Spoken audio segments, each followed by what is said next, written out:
3 months had changed everything. Ji-woo no longer lived in a cave alone. She lived among the Raveth, in a communal den they had built into the side of a cliff. She had learned their language, or at least enough of it to communicate basic ideas. They had learned some of hers, though their throats struggled with human sounds just as hers struggled with theirs. Kresh had become something between a friend and a commander. The relationship was complicated in ways that neither species had words for. He led the pack, but he came to Ji-woo for advice on things that confused him. She hunted with them, but she also showed them new ways to think about hunting. Together, they had created something unique. This morning, Ji-woo was teaching 5 younger Raveth how to make snares. They watched with intense focus as she bent branches and wove fibers into loops that would tighten when prey stepped through them. The concept of traps was not entirely foreign to them, but the complexity of what Ji-woo could create was revolutionary. "Patience," she said in their language, the words coming out harsh and growling through her human throat. "Trap works when you are not here. Trap hunts while you sleep." One of the young ones, a Raveth named Ves, made a chirping sound of understanding. She practiced the weaving technique with her smaller forelimbs, her claws surprisingly dexterous. The others watched and copied. Within an hour, they had created their first working snares. Ji-woo felt a surge of satisfaction. Teaching was still teaching, whether the students had 2 legs or 6. A shadow fell across them. Ji-woo looked up to see Thex, Kresh's younger brother. He was almost as large as Kresh, but meaner, with scars that came from fights he had started rather than fights he had needed to finish. Thex had never accepted Ji-woo. To him, she was an insult to everything the Raveth stood for. Prey didn't teach predators. Prey didn't walk among them as equals. Prey was food, nothing more. "You teach weakness," Thex growled in the Raveth language. "Traps are for those who cannot hunt with honor." Ji-woo stood up slowly, meeting his eyes. In human culture, eye contact could mean many things. Among the Raveth, it meant only one thing: challenge. "Traps mean we eat every day," she replied calmly. "Honor doesn't fill empty stomachs." Thex's scales flashed red with anger. "You dishonor this pack with your prey thoughts. You should have died when you were thrown to us. Kresh makes mistake keeping you alive." Before Ji-woo could respond, Kresh himself emerged from the den. His scales flickered blue with displeasure. "Brother," he said, his voice carrying the weight of authority. "You challenge my decisions?" Thex's anger transferred to his brother. "You have changed since the prey came. You listened to her ideas. You let her teach our young. You forget what we are. We are Raveth. We are Apex. We do not learn from prey." "Then you are fool," Kresh replied, his tone flat and dangerous. Ji-woo is not prey. She proved this when she defeated Kor in combat. She proved this when she taught us to preserve meat so we do not starve in dry season. She proved this every day she survives what kills others. You see prey because you are too stupid to see anything else. The insult hung in the air like smoke. Among the Raveth, calling another stupid was a deep offense. It questioned not just intelligence, but worthiness to be part of the pack. Thex's whole body went rigid with fury. "I challenge for pack leadership," Thex announced formally. "You have gone soft, brother. Prey has made you weak. I will kill you and restore honor." Ji-woo felt her heart sink. She had learned enough about Raveth culture to know what this meant. A leadership challenge was a fight to the death. No surrender, no mercy. Either Kresh would kill his brother, or Thex would kill Kresh, and likely kill Ji-woo immediately after. Kresh's scales shifted to a deep, calm blue. "Challenge accepted. We fight at sunset. Pack will witness." Thex snarled his satisfaction and stalked away. The young Raveth who had been learning about traps scattered nervously. Ji-woo approached Kresh, her mind racing. "Is there no other way?" "He is your brother. He is Raveth," Kresh replied simply. "Brothers fight. Strong one leads. This is our way. On my world, brothers sometimes talk instead of fight." Kresh's head tilted in that way that meant curiosity. "And if talking fails?" "Then sometimes the strongest is the one who walks away from the fight." Kresh made a sound that might have been laughter or might have been sadness. That is not Raveth way, Jiwoo. Thex challenges because he believes himself stronger. I must show him he is wrong or he will never stop. And if he wins, he will kill. You because you represent everything he hates about change. Jiwoo understood. In Raveth culture, this wasn't about anger or pride in the way humans experience those emotions. This was about survival. The pack needed strong leadership to survive. Weakness meant death for everyone. Kresh wasn't fighting his brother out of ego. He was fighting because it was his responsibility as leader to prove he deserved to lead. The day passed too quickly. Jiwoo spent it checking Kresh's scales for any injuries that might have weakened him, making sure he was well fed and hydrated. She told him stories about Earth, about predators there and how they fought. She described how wolves sometimes fought for pack leadership, but rarely killed each other. How the loser would submit and be allowed to leave rather than die. Your world sounds strange, Kresh said, but also interesting. Maybe when I defeat Thex, he can leave instead of die. Maybe your way can be Raveth way too. Jiwoo wanted to believe that. She wanted to believe that 3 months of teaching and learning could change instincts that had evolved over millions of years. But she also understood that some things were deeper than culture. Some things were written in blood and bone. Sunset came painted in crimson and gold. The entire pack gathered in the clearing they used for important ceremonies. Thex and Kresh stood at opposite sides, their scales both showing the dark colors of combat readiness. The pack formed a circle, and Jiwoo stood among them, her heart pounding harder than it had during her own fight. The battle began with explosive violence. The two Raveth collided with a sound like thunder, claws and teeth seeking vulnerable points. They were perfectly matched in size and strength, which meant the fight would be decided by skill and will. Kresh was older and more experienced, but Thex was younger and faster. They traded wounds that would have killed a human instantly, their armored scales absorbing impacts that would shatter bone. Jiwoo watched with clinical focus, noting patterns. Thex was aggressive but predictable. He attacked the same way each time, using his speed to try to overwhelm Kresh's defenses. Kresh was more patient, waiting for openings, but he was also holding back. He didn't want to kill his brother. That hesitation was going to get him killed. "Stop fighting like you want him to live," Jiwoo shouted in human language, the words sharp and clear. Kresh couldn't understand the words, but he understood the tone. His scales flickered with acknowledgement. The next time Thex lunged, Kresh didn't just block.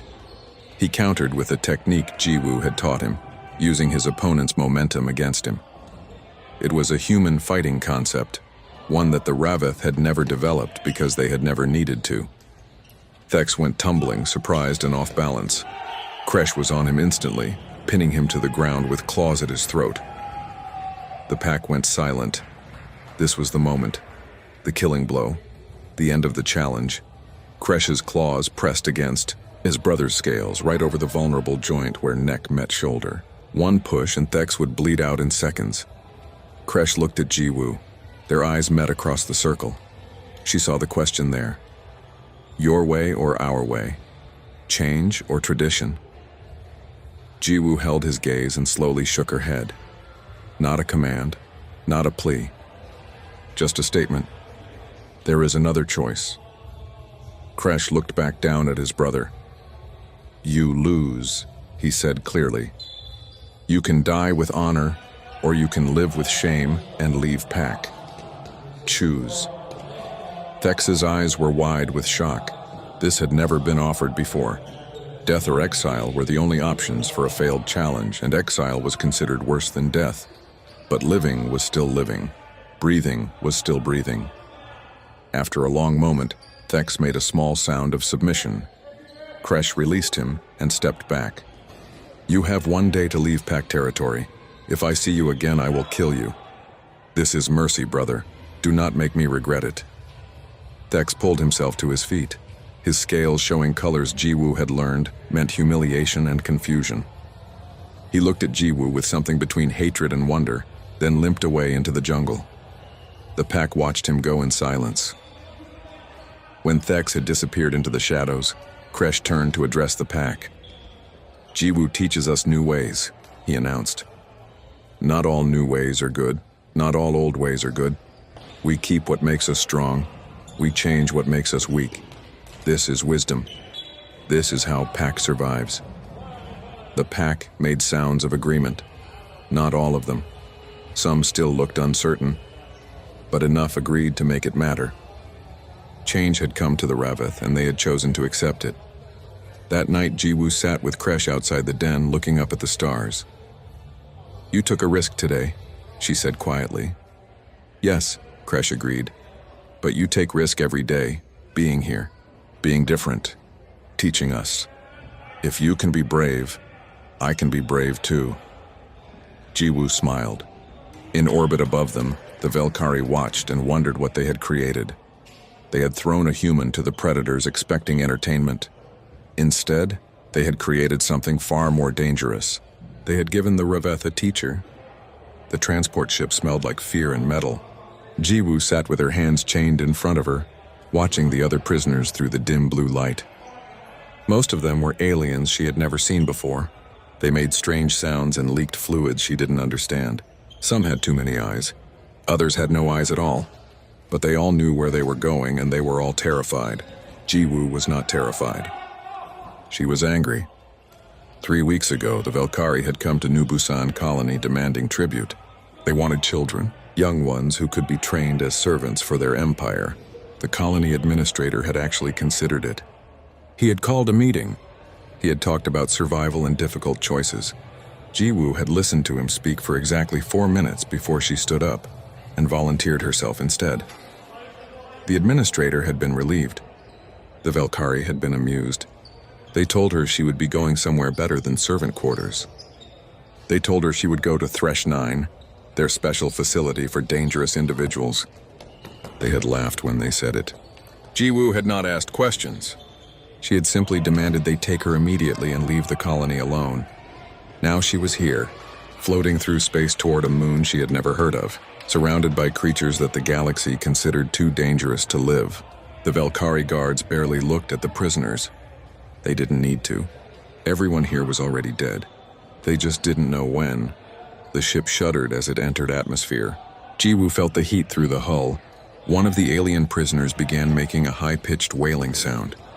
A guard hit the wall with his weapon and the wailing stopped. The ship descended in silence after that, except for the roar of engines and the rattle of chains. When the doors opened, Jiwoo saw red sky and black rocks.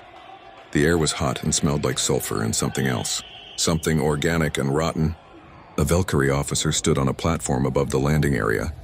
He had medals on his uniform and contempt in his eyes. "Welcome to Thresh 9, he announced in the common galactic language. "You are here because your crimes or your nature make you unsuitable for civilized society.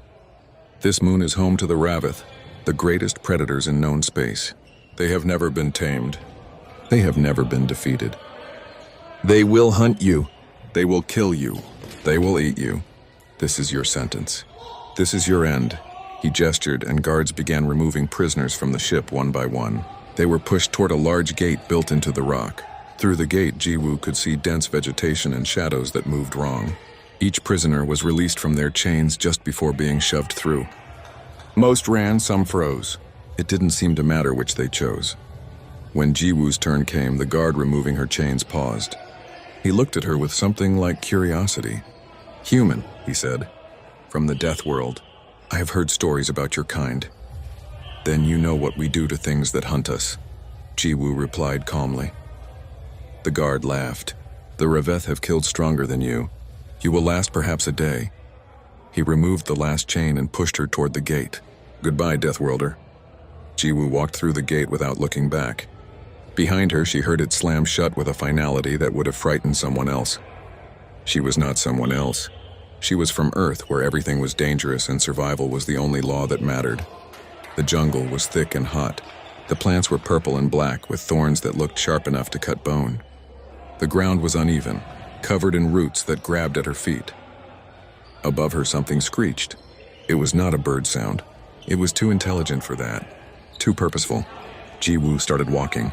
She had no weapon, no food, no water. She had her training from the colony defense force and her memories of Earth before the colony ships. She had survived gang territories in Old Seoul before her family had left. She had survived 3 years learning to fight in places where fighting was the only skill that kept you alive. She would survive this too. She walked for what felt like hours. The red sun was setting, turning everything the color of blood. Ji-woo found a stream and drank carefully, testing the water first on her skin, then on her lips, then in small sips. It tasted like minerals and something bitter, but it didn't burn. That was enough. As darkness fell, Ji-woo heard the sounds change. The small creatures that had been making noise went silent. Something else was moving through the jungle. Something big. She could hear branches breaking and the heavy sound of breathing that wasn't quite right. Too deep, too controlled. Ji-woo climbed a tree with thick branches and wedged herself into a fork where 3 limbs met. She was 15 feet off the ground when she saw it. The Raveth was massive, easily 12 feet long, not counting its tail. Its scales were dark green with patterns that glowed faintly blue in the darkness. It had 6 limbs, 4 for walking and 2 smaller ones near its head that looked almost like arms. Its head was angular and intelligent, with eyes that reflected light like a cat's. The creature was hunting. Ji-woo could see that immediately. It moved with purpose, testing the air with a forked tongue, listening with ears that swiveled independently. It was looking for her.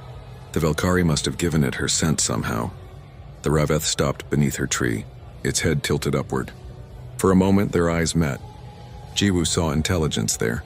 Not animal cunning, but real intelligence. This thing could think. It could plan. It could learn. That meant she could outsmart it. Ji-woo waited until the Raveth began climbing. Its claws dug into bark with terrifying ease. When it was halfway up, Ji-woo dropped from her branch to another tree nearby. The Raveth hissed in surprise.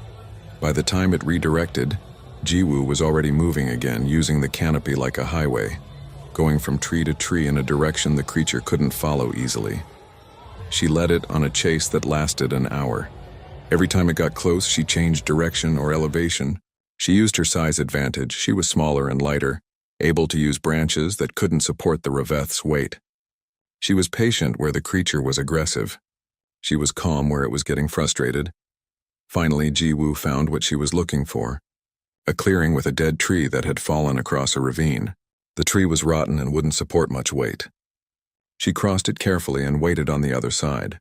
The Raveth emerged from the jungle, breathing hard. It saw her across the ravine. It saw the bridge. Ji-woo met its eyes and smiled. The creature hesitated. Then its pride overcame its caution, and it stepped onto the dead tree. Halfway across, the wood gave way. The Raveth fell with a roar that echoed through the jungle. Ji-woo heard it hit the bottom of the ravine with a heavy thud, then heard it struggling to climb back up. It was hurt but not dead. That was intentional. A dead predator taught nothing. A humiliated one would remember. Ji-woo turned and walked into the jungle. Behind her, the Raveth's roars faded into the night. Somewhere above the moon in orbit, the Valkyrie nobility who had been watching their entertainment screen sat in stunned silence. The human was still alive. That wasn't supposed to happen. That never happened. But what disturbed them more was the expression they had seen on her face just before the Raveth fell. She had been smiling, not with relief or fear, but with satisfaction, like she had just taught something a lesson, like she was the predator, and everything else was prey. 5 days had passed since Ji-woo entered the hunting grounds. She was still alive, and that fact alone was making waves across the galaxy. The betting pools among the Valkyrie nobility had all assumed she would be dead within 20 hours.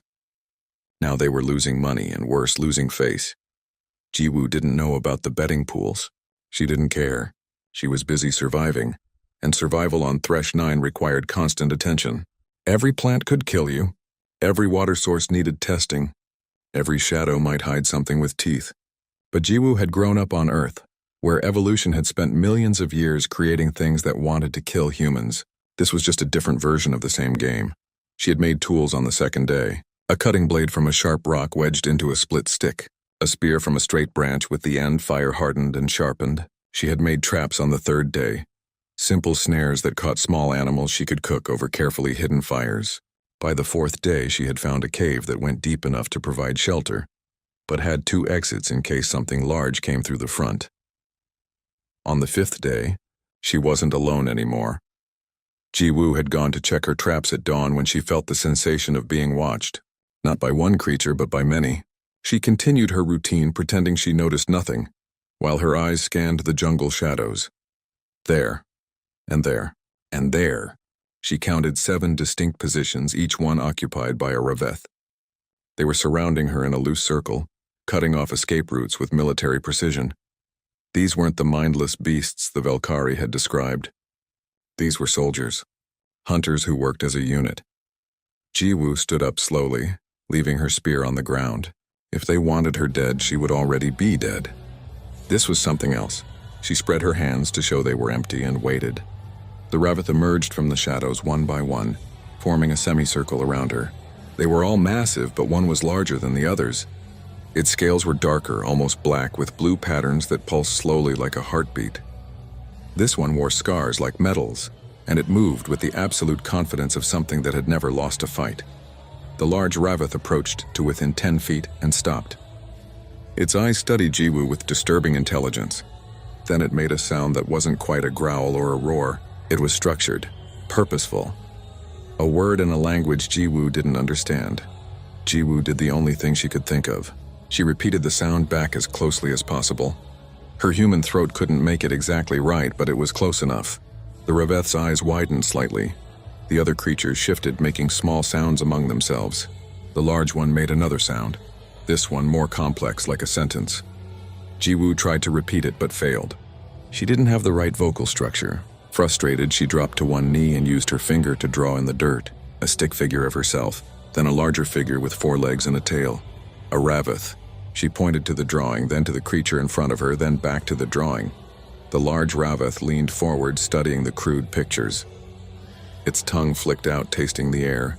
Then it did something Jiwoo didn't expect. It used one of its smaller forelimbs to draw in the dirt beside her marks. A simple symbol that looked like 3 claw marks crossing each other. It pointed to itself and made a specific sound. Kresh, a name. It had just given her its name. Kresh, Jiwoo repeated carefully. Then she pointed to herself. Jiwoo. The creature tried to repeat it but couldn't quite manage the vowel sounds. It made a frustrated hiss. Jiwoo almost laughed but suppressed it. Laughing at an apex predator seemed like a bad survival strategy. Instead, she drew another picture. A circle representing the sun. Then she drew herself and Kresh standing on the same side, both throwing spears at a common prey animal. Kresh studied the drawing for a long moment. Then he looked up at the other raveth and made a series of sounds. They responded with their own sounds, and Jiwoo realized she was listening to a conversation. An argument, actually. Some of the raveth seemed agitated by whatever Kresh was suggesting. One of them, slightly smaller but with aggressive posture, made a loud, challenging sound. Kresh turned back to Jiwoo and made a gesture that was universal across species. He pointed to her, then to the aggressive raveth, then made a fighting motion with his claws. The message was clear. Fight this one. Prove yourself. Jiwoo looked at the raveth she was supposed to fight. It was still 8 feet long and covered in natural armor with claws that could disembowel her with one swipe. But it was also the smallest of the group, and Kresh had deliberately chosen it for a reason. This was a test she was meant to pass, not fail. She stood up and nodded. The aggressive raveth made a sound that might have been laughter. The others backed away, forming a circle. This was apparently familiar to them. A ritual they understood. Combat as communication.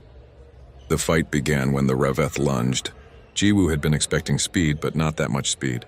She barely dodged, rolling to the side as claws raked the air where her chest had been.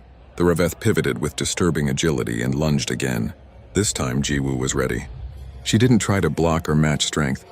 Instead, she used the one advantage humans had developed over millions of years of being prey animals who became predators. Endurance. Jiwoo ran.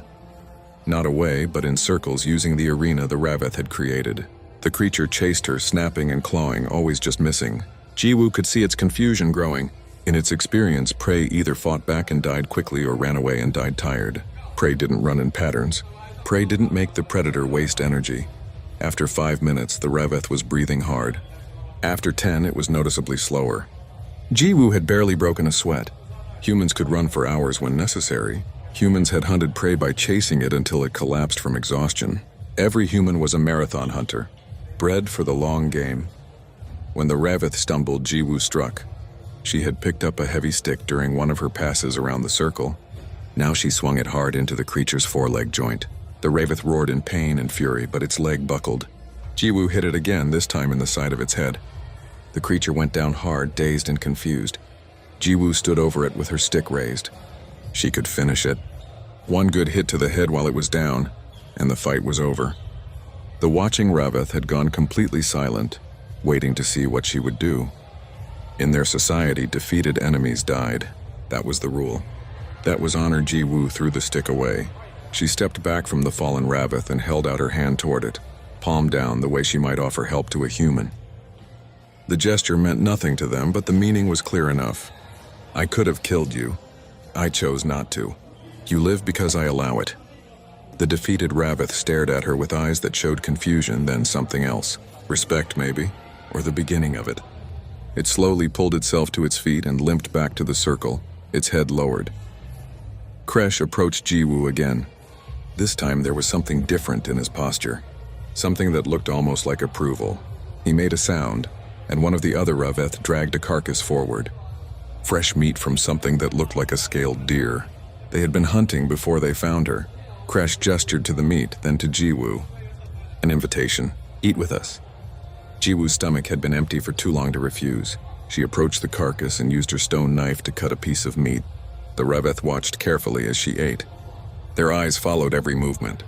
When she was finished with one piece, Kresh cut another with his claws and offered it directly to her. Jiwoo took it and nodded her thanks. Kresh made a sound that might have been acknowledgement. Around them, the other Raveth settled down to feed. Jiwoo sat among predators who could kill her instantly, eating meat beside them as the sun rose higher in the red sky.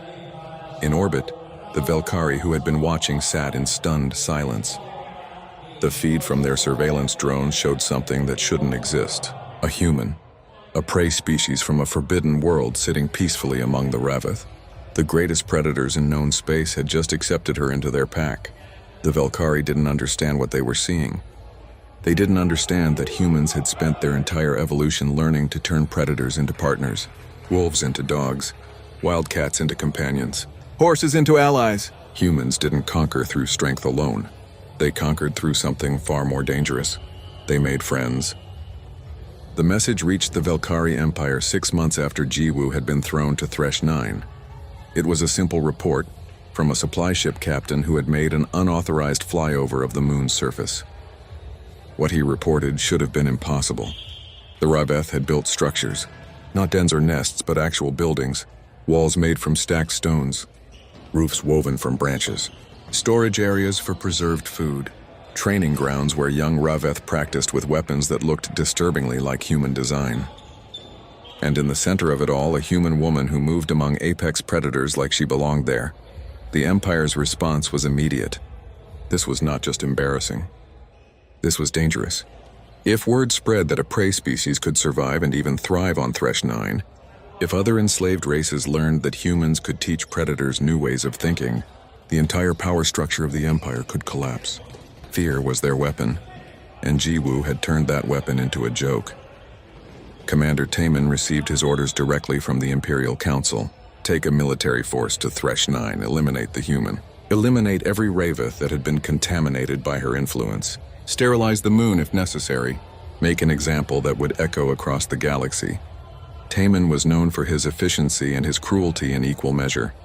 He had put down rebellions on 3 different worlds.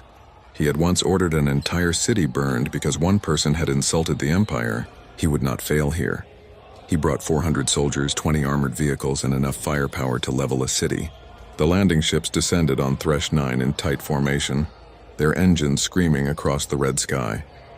Taemin expected resistance. He expected fighting. What he did not expect was for his entire landing force to arrive unopposed with no Raveth anywhere to be seen. Spread out, he ordered his troops. Search the area. Find them. The soldiers moved in disciplined units, their weapons ready, their armor gleaming. They looked professional and deadly. They looked like they had never failed at anything in their lives. That confidence lasted exactly 12 minutes. The first trap was simple. A concealed pit with sharpened stakes at the bottom, covered with branches that looked like solid ground. 3 soldiers fell through before the others realized what had happened. The second trap was more sophisticated. A deadfall of rocks held in place by a trigger vine. When the soldiers tried to help their fallen comrades, the rocks came crashing down. 5 more soldiers died. Taman cursed and ordered his forces to pull back and regroup, but pulling back meant walking through the same jungle they had entered through, and Jiwoo had spent 6 months making that jungle into a death trap. Snares caught legs, tripwires triggered swinging logs, hidden pits collapsed under armored vehicles. The Raveth attacked while the Velkari forces were confused and scattered. They came from all directions at once using tactics they had learned from Jiwoo. Hit and run, strike from the shadows. Never fight fairly when you can fight smart. The Velkari had better weapons and better armor, but the Raveth had home ground advantage and a teacher who understood how to fight technologically superior enemies. Taman watched his forces take casualties and felt something he rarely experienced: doubt. He ordered a retreat to the landing ships, calling for orbital support. If he couldn't win on the ground, he would win from space. He would burn this entire section of the moon from orbit and be done with it. But when his ships tried to leave atmosphere, they found their launch coordinates had been sabotaged. Someone had hacked into their navigation systems and corrupted the data. The ships could fly, but they couldn't navigate properly. Trying to break orbit without proper coordinates would send them spiraling into space or crashing back to the surface. The human did this, one of his technical officers reported, his voice shaking. She accessed our systems during the initial landing. We thought it was a scanning error. It was not. Taman stared at the report in disbelief. She hacked our military-grade encryption? That is impossible. She is from Earth, Commander. Humans developed quantum computing centuries before achieving faster-than-light travel. Their technical expertise is, I do not care about human history. Taman shouted. Fix it. Now. While his technicians worked to restore the navigation systems, Taman set up a defensive perimeter around the landing site. His soldiers dug in with heavy weapons and shield generators. They would hold here until the ships were functional. Then they would glass this moon from orbit and forget any of this had ever happened. That was when Jiwoo contacted him. The transmission came through on the same frequency. The Velkari used for official communications. The image showed a human woman wearing armor made from Raveth scales and holding a crude spear. Behind her stood Kresh and dozens of other Raveth, their scales showing colors of aggression and readiness. Commander Taman, Jiwoo said in perfect Velkari standard language. I am Jiwoo of Earth, leader of the Raveth Pack and defender of Thresh 9. You have invaded my territory. You have killed my people.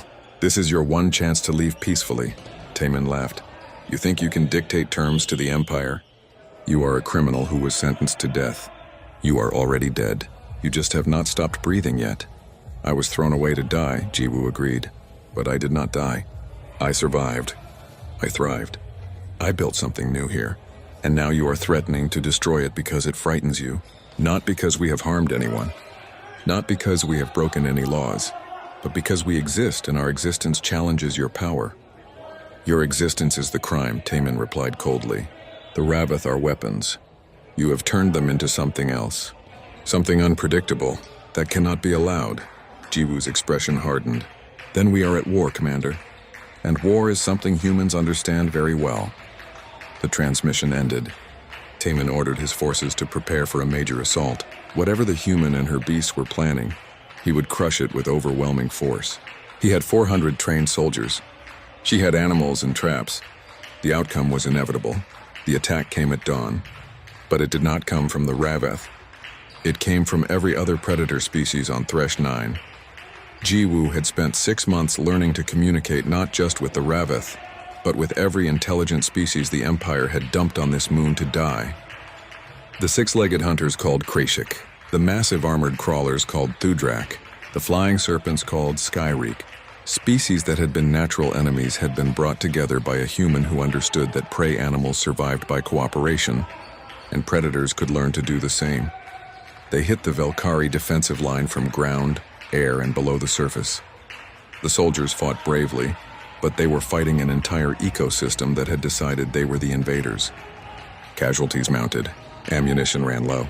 The shield generators were overwhelmed and failed. Taman watched his perfect plan collapse into chaos. He made a decision he had never thought he would make. He opened a channel to Jiwoo and requested terms for withdrawal. The human appeared on screen again, now standing in what had been his command post. His soldiers were being held prisoner by Raveth, their weapons confiscated, their armor stripped away. These terms, Jiwoo said calmly, You will leave Thresh 9 immediately. You will declare it an independent world under my protection. You will never return. In exchange, I will return your soldiers alive. Not unharmed, but alive. They will carry the story of what happened here back to your empire. The council will never accept this, Taman said, though his voice lacked conviction. The council is watching this transmission, Jiwoo replied. I am broadcasting on all Imperial frequencies. Every world in your empire is hearing this conversation. They are seeing that prey can defeat predators. They are learning that humans can teach predators to be something more. You can accept my terms and preserve some dignity, or you can refuse and become the commander who was defeated by a single human and her friends. Taman looked at the screen and saw his entire career ending. But he also saw something else. He saw the intelligence in the Raveth's eyes. He saw the way different species moved together with coordination that should have been impossible. He saw what humanity could do when given time and motivation, and he understood, perhaps for the first time, why the Empire had declared Earth a forbidden world. I accept your terms, he said quietly. Jiwoo nodded. Then go, Commander. Tell your Empire that Thresh 9 is no longer their prison. It is our home. Anyone who wishes to be free is welcome here. Anyone who comes to conquer will leave in pieces. The Velkhari evacuated within hours. Their ships limped away from Thresh 9 with their wounded and their shame. Behind them, Jiwoo stood with Kresh on a cliff overlooking the settlement they had built together. The sun was setting, painting everything in familiar red and gold. You think they will return? Kresh asked. Eventually, Jiwoo admitted, but not soon. And when they do, we will be ready. We will be stronger. We will have built something worth fighting for. You speak like leader, Kresh observed. Jiwoo smiled. I learned from the best. Across the galaxy, the transmission of a human woman defeating an Imperial military force was spreading like fire through dry grass. On slave worlds and prison moons, on colonies and outposts, beings of every species watched and wondered. If a single human could do this, what could they do if they united? What could they accomplish if they stopped accepting? The Galactic Council convened an emergency session 3 days after Taman's defeat. Representatives from 47 species gathered in the orbital station above their capital world, their faces showing various expressions of concern, anger, and in some cases poorly hidden satisfaction. The Velkhari had been bullies for 3 generations. Watching them get humiliated by a single human was entertainment for those who had suffered under their rule. The Velkhari ambassador, an elder named Maureen, addressed the council with barely controlled fury. This human is a threat to galactic order. She has corrupted the Raveth. She has declared an illegal sovereignty over Imperial property. She must be eliminated before her influence spreads further. The Terran ambassador, a woman named Hana, stood calmly. Humanity had been granted limited council representation only 2 years before, after Earth's location had been discovered by accident. They were still considered primitives, barely worthy of acknowledgement. That was about to change. The human you speak of is Jiwoo, citizen of the New Busan colony, Hana said clearly. She was taken illegally by your empire as tribute. She was sentenced to death without trial. She survived through skill and courage. By your own laws of combat and conquest, Thresh 9 is now hers. She is prey, Morin shouted. Prey does not own worlds. She defeated your military commander, Hana replied calmly. Does that sound like prey to you? The council chamber erupted in argument. Some species supported the Velkhari position because they feared change. Others supported the human because they hated the Velkhari. A few remained neutral, trying to understand what this meant for the galaxy's future. While the council argued, events were moving faster than any of them realized. The transmission of Jiwoo's victory had reached Earth through the long-range communication network. Humanity's response was immediate and overwhelming. If one of their own was being threatened, if a daughter of Earth had claimed territory in space and the Empire wanted to take it from her, then Earth would have something to say about that. The human defense fleet launched from Earth's orbital shipyards. 12 ships, small by galactic standards but built with human engineering. They were fast, heavily armed, and crewed by people who had grown up in the gravity well of a Deathworld. The fleet was commanded by Captain Haiyan, who had spent 2 years searching for his sister before learning she was alive on Thresh 9. The fleet arrived in the Thresh 9 system 1 week after the Council's emergency session had begun. They emerged from faster-than-light travel in a formation that made every military analyst who saw it uncomfortable. Human pilots flew like they were insane, taking risks that would kill frailer species, pulling maneuvers that should have turned their crews into paste against the walls. Waiting for them was the Valkyrie Second Fleet. 50 ships, heavily armed, positioned between the human fleet and Thresh 9. The Valkyrie had decided that if the Council would not act, they would solve this problem themselves. They would destroy the human ships, glass Thresh 9 from orbit, and present the Council with accomplished facts. Admiral Borak, commanding the Valkyrie fleet, opened communications with the human ships. You are in Imperial space. Surrender your vessels or be destroyed. Captain Hyon's face appeared on screen. He looked tired, angry, and absolutely done with diplomatic niceties. This is Captain Hyon of the Earth Defense Vessel Incheon. My sister is on that moon. You threw her to your monsters. She survived. She thrived. She claimed that rock as her own. And now you want to kill her for having the audacity to live. I am here to make sure that does not happen. You have 12 ships, Borak replied. I have 50. The mathematics are not in your favor. Mathematics are funny things, Hyun said. Let me give you some Earth mathematics. 12 ships crewed by humans who grew up in 1 gravity. 50 ships crewed by species who grew up in 0.6 gravity. We can handle 8 times the acceleration. We can make turns that would kill your pilots. We have been preparing for war since we discovered fire. You have been comfortable for so long you forgot what real predators look like. You dare threaten the Empire? I am not threatening, Hyun replied calmly. I am explaining reality. You can leave peacefully or we can teach you why Earth is considered a death world. Your choice. You have 5 minutes to decide. On Thresh 9, Jiwoo watched the confrontation unfold on screen salvaged from Valkyrie equipment. Kresh stood beside her, his scales showing colors of anticipation. Around them, the entire settlement had gathered to watch. Ravith, Kreshik, Thudrak, Skyreek, and even a few Valkyrie prisoners who had chosen to stay, rather than return to an empire that would punish them for losing. Your pack comes, Kresh observed. Your blood. My brother, Jiwoo confirmed. I thought he was dead. I thought my whole family was gone. Family is strongest pack, Kresh said. This is same for humans and Raveth. In orbit, the 5 minutes expired. Admiral Borak had not withdrawn. He had instead ordered his fleet to attack formation. He believed his superior numbers would carry the day. He believed wrong. The battle lasted 17 minutes. The human ships moved like nothing the Valkyrie had ever encountered. They used the moon's gravity to slingshot into attack runs. They synchronized their fire to overwhelm shields 1 ship at a time. They flew through debris fields that should have been impossible to navigate. And when Valkyrie ships tried to pursue, the humans simply accelerated harder than their pursuers could match, turning pursuit into target practice. 3 human ships took damage. 2 Valkyrie ships were destroyed outright. 15 more were crippled to the point they could not fight. The rest broke formation and retreated. Admiral Borak had learned the same lesson Taman had learned on the surface. Humans did not fight fair. They fought to win. Captain Hyon opened a channel to Thresh 9. Jiwoo? Are you there? It's me. It's your brother. Jiwoo's hands shook as she activated her transmission equipment. She saw Hyun's face on the screen, older and scarred and so familiar it hurt. I'm here, she said, her voice breaking. I'm still here.